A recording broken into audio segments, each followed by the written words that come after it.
Sinh tồn tự nhiên review, hãy đăng ký và theo dõi chúng tôi. Đây là động lực to lớn để chúng tôi tạo ra những video thật ý nghĩa gửi đến người xem. Chân thành cảm ơn.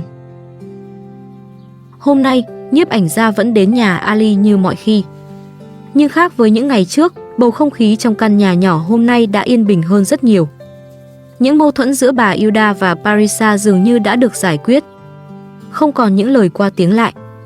Không còn cảm giác nặng nề khiến mọi người trong nhà phải dè chừng nhau. Sau nhiều ngày căng thẳng, căn nhà Ali cuối cùng cũng có lại một chút bình yên.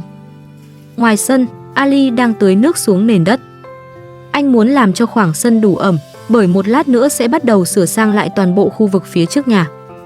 Ali dự định trám xi măng cho cả khoảng sân. Nếu công việc hoàn thành, nền sân sẽ sạch sẽ hơn. Mùa mưa sẽ bớt lầy lội. Mùa đông, bùn đất cũng không còn dễ dàng bám vào quần áo rồi theo chân mọi người đi vào trong nhà. Đó là một công việc khá lớn. Nhưng Ali vẫn muốn tự mình làm từng phần một. Bởi anh hiểu rằng nếu cứ chờ đến khi có đủ tiền thuê thợ, có lẽ mọi thứ sẽ còn phải dang dở rất lâu. Hôm nay, bé Hakan cũng đã được đưa đến nhà Ali từ sáng sớm. Cậu bé nằm trong nhà, được mọi người thay nhau chăm sóc. Sự xuất hiện của Hakan khiến căn nhà có thêm tiếng trẻ con. Và cũng khiến không khí trong gia đình trở nên nhẹ nhàng hơn. Một lúc sau, Ali bước vào nhà. Anh cầm điện thoại và gọi cho bác sĩ. Hôm nay đã đến thời hạn lấy kết quả kiểm tra của Parisa. Ali rất nóng lòng muốn biết tình trạng của cô và đứa bé trong bụng. Nhưng dù gọi nhiều lần, vị bác sĩ vẫn không bắt máy. Ali đành tạm thời đặt điện thoại xuống. Trong lòng anh vẫn còn lo lắng. Nhưng ngoài sân, công việc đang chờ.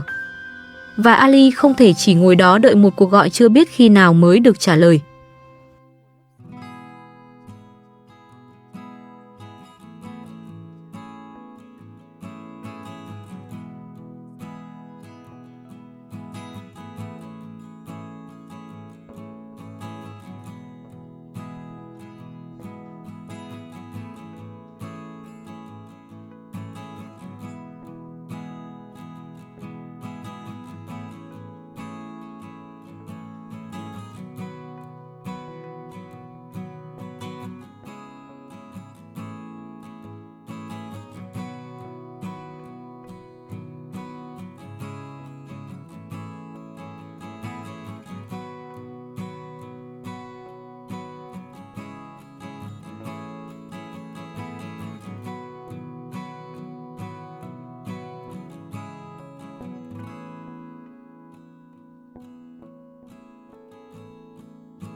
Anh còn nhờ người tài xế lái xe tải chạy vài vòng trong sân. Sức nặng của chiếc xe sẽ giúp ép phần đất và lớp gạch bên dưới chặt hơn. Mỗi vòng xe đi qua, nền sân lại được nén xuống thêm một chút. Ali đứng bên cạnh quan sát rất kỹ. Bởi chỉ cần nền đất không chắc, lớp xi măng sau này có thể bị nứt hoặc sụt xuống.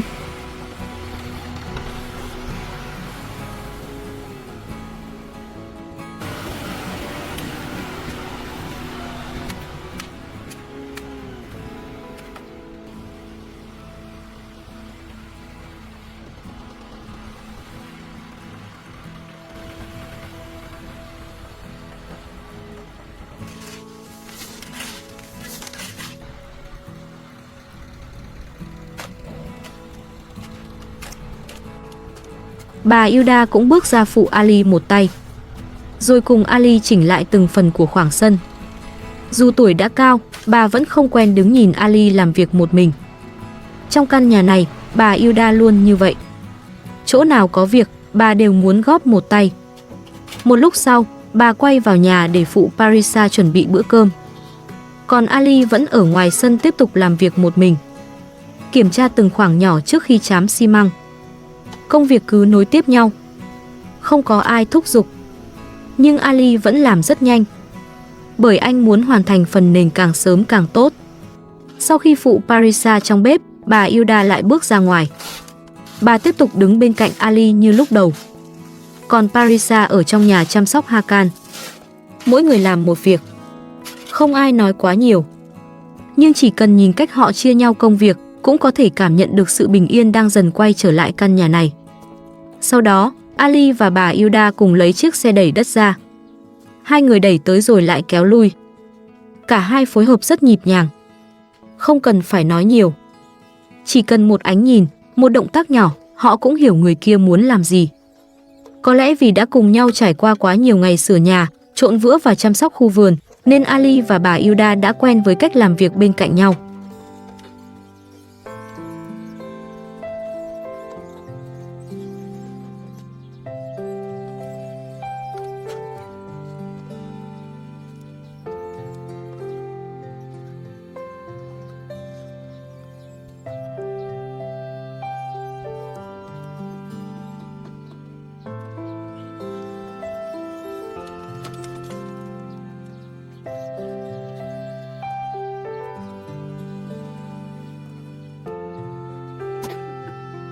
Một lúc sau, cả Ali và bà Hilda đều đã thấm mệt. Hai người tạm dừng công việc rồi bước vào nhà nghỉ ngơi. Quần áo cũng đã bám đầy bụi. Nhưng nhìn khoảng sân dần bằng phẳng hơn, có lẽ cả hai cũng thấy những cố gắng của mình không hề vô nghĩa. Đúng lúc ấy, Hakan cũng thức dậy. Ali bước đến bế cậu bé lên. Anh chơi với Hakan một lúc. Nhìn đứa trẻ nhỏ nằm trong vòng tay mình, gương mặt Ali cũng dịu lại. Những lo lắng về căn nhà dường như tạm lắng xuống trong khoảnh khắc ấy. Sau đó, bà Hilda bước ra ngoài xem khu vườn. Dưới bàn tay chăm sóc của bà, khu vườn đã xanh tốt hơn từng ngày. Một vài cây hướng dương bắt đầu nở hoa. Những bông hoa vàng vươn lên dưới ánh nắng, nổi bật giữa khoảng sân còn nhiều gạch đá và xi măng. Đó là thành quả của những ngày bà Hilda đều đặn tưới nước, nhổ cỏ và chăm từng gốc cây. Bà không nói nhiều về công sức của mình. Nhưng những bông hướng dương ấy đã thay bà nói lên tất cả. Giữa một căn nhà vẫn còn dang dở, những bông hoa nhỏ lại giống như dấu hiệu của hy vọng. Rằng chỉ cần có người kiên nhẫn chăm sóc, những điều tốt đẹp vẫn có thể lớn lên. Nghỉ ngơi được một lúc, Ali và bà Hilda lại tiếp tục công việc. Ali bước vào nhà vệ sinh để dọn sạch phần nền bên trong. Bụi, cát và những phần vật liệu còn sót lại được anh gom ra ngoài. Anh muốn chuẩn bị thật kỹ trước khi tiếp tục sửa chữa. Bà Hilda vẫn đi lại giữa sân và trong nhà, khi thì giúp Ali, khi lại phụ Parisa. Công việc hôm nay rất bận rộn. Khoảng sân còn phải san. Nhà vệ sinh vẫn cần dọn. Bữa cơm cũng phải chuẩn bị. Hakan vẫn cần có người chăm sóc. Nhưng lần này, không ai phải làm mọi thứ một mình. Ali lo việc ngoài sân. Bà Hilda hỗ trợ cả trong lẫn ngoài. Parisa ở nhà chăm Hakan và chuẩn bị bữa ăn. Mỗi người góp một phần nhỏ. Và chính những điều nhỏ bé ấy đã làm căn nhà trở nên ấm áp hơn. Hôm nay không có một cuộc tranh cãi lớn. Có lẽ bình yên đối với gia đình Ali chưa bao giờ là điều gì quá lớn lao. Đôi khi, bình yên chỉ là một ngày mọi người biết chia sẻ công việc, biết nhường nhịn nhau, và cùng cố gắng để căn nhà nhỏ này trở nên tốt hơn từng ngày. Đến giờ trưa, sau một buổi sáng bận rộn, mọi người trong nhà Ali bắt đầu tạm dừng công việc để chuẩn bị bữa ăn. Ngoài sân, Ali nhóm bếp nướng thịt gà. Khói than bay lên giữa cái nóng gay gắt, mang theo mùi thịt nướng lan khắp khoảng sân nhỏ. Trong nhà, Parisa trông Hakan. Còn bà Hilda lặng lẽ ở trong bếp chuẩn bị cơm. Mỗi người một việc. Không khí lúc này vẫn khá yên bình. Sau những mâu thuẫn vừa được giải quyết, dường như ai cũng cố gắng giữ cho căn nhà không rơi vào thêm một cuộc tranh cãi nào nữa.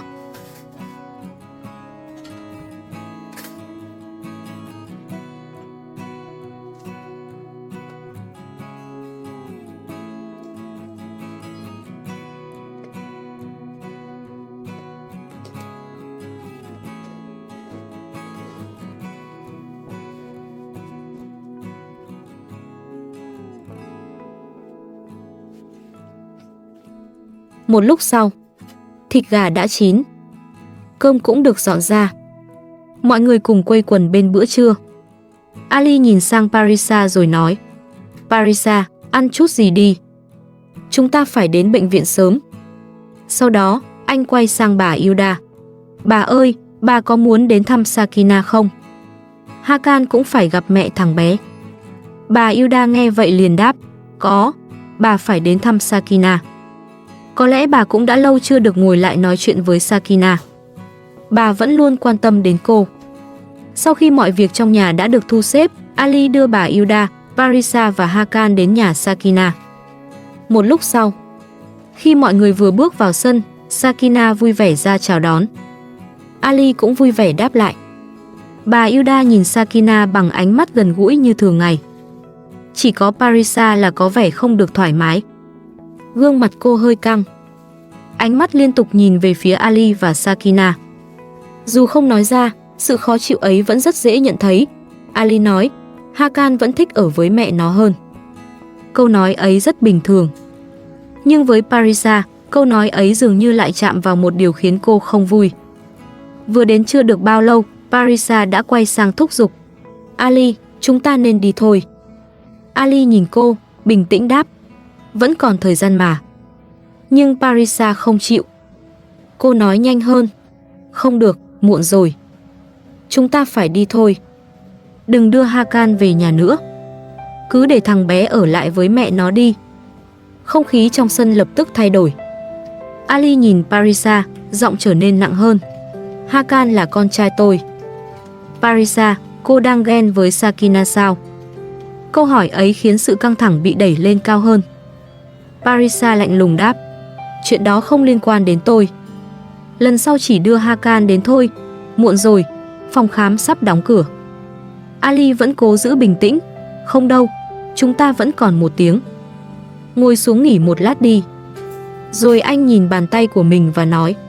Tay tôi bị thương lúc dùng cối giã. Nghe vậy, Sakina lập tức lên tiếng. Để tôi đi lấy thuốc mỡ cho anh. Sự quan tâm ấy lại càng khiến Parisa khó chịu hơn.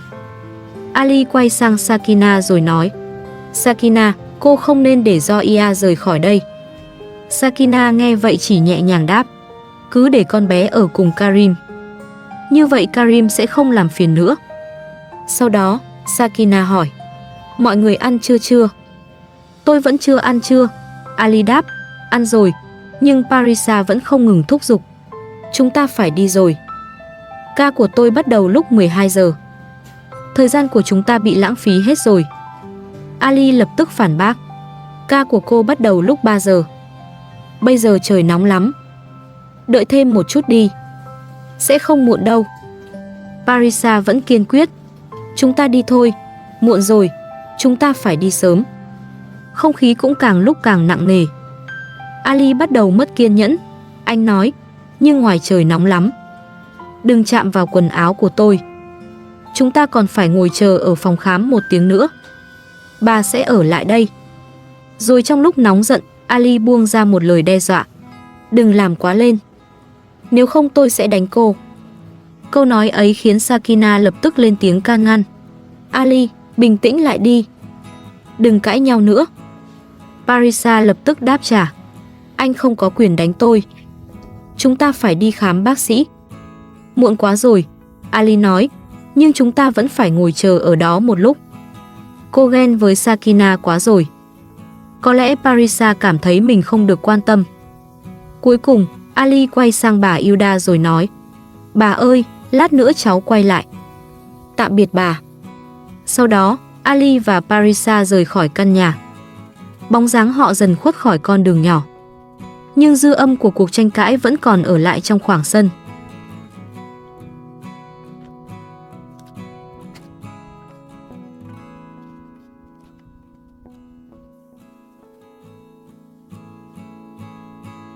Khi hai người đã đi xa, Sakina quay sang hỏi thăm bà Hilda. Bà nhẹ nhàng nói. Tôi vẫn khỏe. Tôi chỉ mong mọi chuyện được yên bình. Một câu nói rất ngắn. Nhưng trong đó có cả sự mệt mỏi của một người lớn tuổi đã phải chứng kiến quá nhiều mâu thuẫn. Sau đó, bà Hilda nhìn quanh khu vườn của Sakina rồi nói. Cây của cô mọc tốt thật đấy. Sakina, tưới cây đi. Đưa một nửa ống nước lên mái nhà. Rút ống nước ra khỏi chỗ này rồi đặt vào trong vườn. Dù vừa trải qua một cuộc tranh cãi căng thẳng, bà Hilda vẫn nhanh chóng quay lại với những công việc quen thuộc.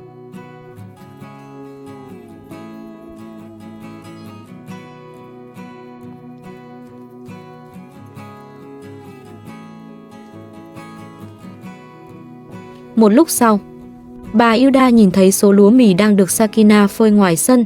Bà hỏi, cô đang phơi lúa mì sao? Trong lúa mì có lẫn đá nhỏ không? Sakina đáp, tôi đã rửa lúa mì rồi. Có, vẫn phải nhặt sạch ra. Lúc tôi đi nướng thịt, bà trông Hakan giúp tôi nhé. Sau một thoáng im lặng, Sakina lại hỏi, bà với Parisa sao rồi? Đó là điều cô thật sự quan tâm. Bởi Sakina hiểu bà Yuda vừa mới trải qua những ngày không vui trong căn nhà Ali. Bà Yuda chậm rãi nói, hôm qua tôi bực bội lắm. Nhưng tôi đã bỏ qua mọi chuyện rồi. Sau đó, bà nhìn về phía đàn gà rồi hỏi, cô để gà ở đây à? Sakina đáp, đúng vậy, gà không ăn quá nhiều lúa mì đâu. Gà còn đẻ trứng nữa. Bà Yuda nói, trời nóng quá. Dạo gần đây tôi thường bị đau đầu. Cho thêm ít than vào bếp nướng đi. Sakina nghe vậy liền đáp, tôi sẽ nhóm thêm lửa. Bà đưa Hakan vào trong đi. Sakina không muốn bà phải vừa chịu nắng nóng, vừa trông trẻ ngoài sân.